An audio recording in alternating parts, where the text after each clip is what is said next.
2005 में जब इनके माता पिता का शासन था ना, तो ये दौर नहीं था। 5 बजे शाम के बाद कोई महिला तो हटा दीजिए, कोई पुरुष भी घर से बाहर नहीं निकल सकता था। तो जिनके शासन काल में ये खौफ का मंजर बिहार में था, अपराध एक ऐसा विषय था राष्ट्रीय पटल पे कि बिहार उसके लिए जाना जाता था। ना सिर्फ सड़कों पे बल्कि घर के अंदर भी पति पिता पुत्र दारू के नशे में शराब पी करके आते और उनके साथ मारपीट करते थे। महिलाओं की आवाज़ पे माननीय मुख्यमंत्री जी ने शराबबंदी की और उस शराबबंदी का एक पॉजिटिव इम्पैक्ट हम लोगों को देखने को मिला है कि आज वो स्थिति आपको नहीं दिखती है। शराब पी करके नशे की हालत में मेरे साथ मारपीट करते थे। तो जिस उद्देश्य के साथ शराबबंदी की गई उसको फुलफिल हुआ है।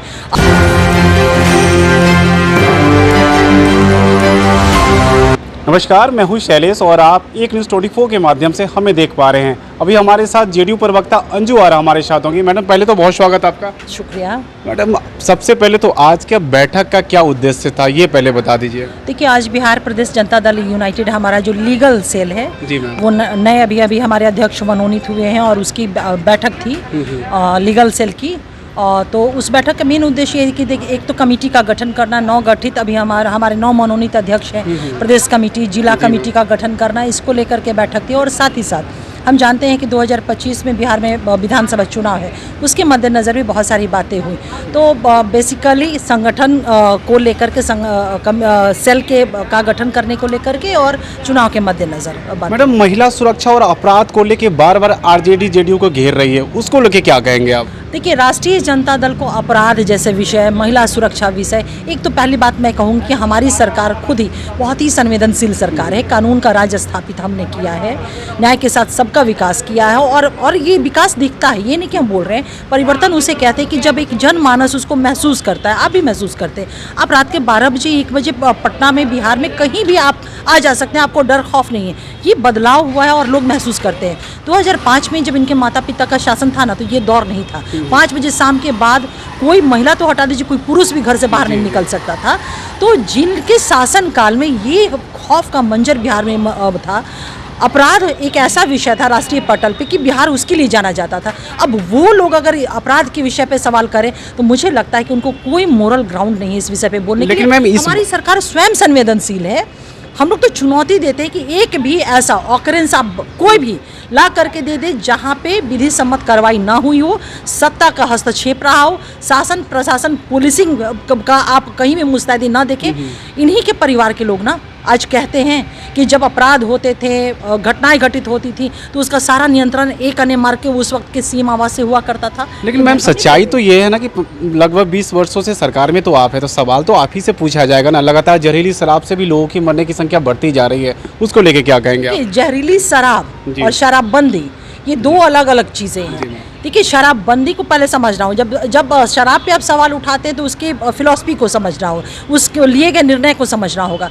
माननीय मुख्यमंत्री नीतीश कुमार जी ने महिलाओं की आवाज़ पर देश में बिहार में शराबबंदी उन्होंने किया था, पूर्ण शराबबंदी।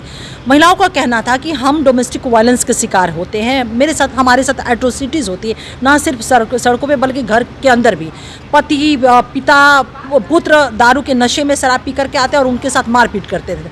महिलाओं की आवाज़ पे माननीय मुख्यमंत्री जी ने शराबबंदी की और उस शराबबंदी का एक पॉजिटिव इम्पैक्ट हम लोगों को देखने को मिला है कि आज वो स्थिति आपको नहीं दिखती है कि शराब पी करके कोई लहरिया काटते हुए पटना की सड़कों पे, बिहार की सड़कों पे दिखे। आज वो महिलाएं शिकायत नहीं करती है। आप न्यायालय में भी जाके फाइल को देखेंगे। मैं स्वयं वीमेन कमीशन की चेयरपर्सन रही।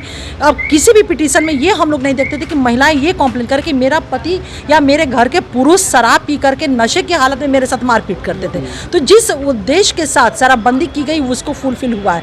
अब रही बात इस कानून के उल्लंघन करने वालों की, तो उसके लिए आप एक चीज़ को निश्चित रूप से एग्री करेंगे मेरे साथ कि जब मद्य निषेध अधिनियम बना था तो पीने वालों के ऊपर सख्ती थी, लेकिन फिर इसमें अमेंडमेंट कर करके और टाइम टू टाइम संशोधन हो करके अब जो शराब के कारोबार करने वाले लोग हैं, फैसिलिटेटर है, प्रोमोटर है, उनके खिलाफ ये कानून बहुत सख्त हुआ है और उनके विरुद्ध कार्रवाई होती भी है।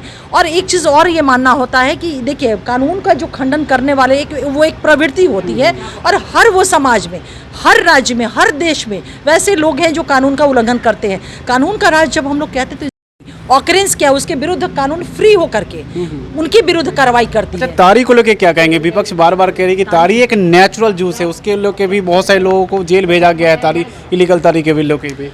देखिए एक चीज ताड़ी वो हाँ, ताड़ वाला निकलता है, ताड़ वाला जी निकलता हाँ। है। एक देखिए उसको एक चीज़ समझना होगा, ये सरकार के अपने फैसले हैं, उसके विरुद्ध वो भी एक नशा करने वाला, लेकिन इसको लेकर के सवाल जब उठते हैं क्योंकि एक प्रोफेशन से जुड़ा हुआ एक वर्ग है, इससे हम लोग एग्री करते हैं। तो इस पर माननीय मुख्यमंत्री नीतीश कुमार जी से वार्ताएं भी हुई हैं और निश्चित रूप से जो भी एक पॉजिटिव सकारात्मक समाज के मद्देनजर महिलाओं के एट्रोसिटीज और घरेलू हिंसा को देखते हुए या समाज में जो उत्पात लोग मचाते हैं उसको देखते हुए निश्चित रूप से सरकार। अच्छा मैम, एनडीए में क्या सब कुछ ठीक चल रहा है? बिल्कुल ठीक है, 100%। क्योंकि चिराग पासवान कह रहे हैं कि बिहार हमें बुला रहा है।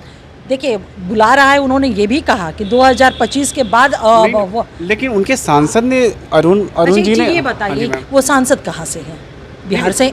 हाँ बिल्कुल। बिहार से सांसद है तो निश्चित रूप से ना, तो हम जो भी यहाँ से जनप्रतिनिधि हैं उनकी प्रतिबद्धता, उनका कमिटमेंट, उनका सारा फोकस तो नहीं, अपना उनके स्टेट सांसद ने ये रहेगा। कहा है कि अब समय आ गया है कि चिराग जैसे ऊर्जावान नेता को बिहार की कमान सौंप देनी चाहिए। आपको एक चीज़ बताते हैं, हर पॉलिटिकल पार्टी के जो वर्कर होते हैं, नेता होते हैं, अपने शीर्ष नेतृत्व का वो चाहते हैं कि वो ऊंचे से ऊंचे जगहों पर रहे, लेकिन जो गठबंधन होता है एक आपसी अंडरस्टैंडिंग के साथ वो होता है और एनडीए में कहीं कोई ना इत्तेफाकी नहीं है, एनडीए इंटैक्ट है। इन बिटवीन तमाम घटक दल हमारी अंडरस्टैंडिंग बहुत स्ट्रांग है और इस कमिटमेंट के साथ कि 2025 फिर से नीतीश हम जानने वाले हैं। एलजेपी तो बार बार करे कि वो नीतीश के नेतृत्व में चुनाव नहीं लड़ने जा रही है।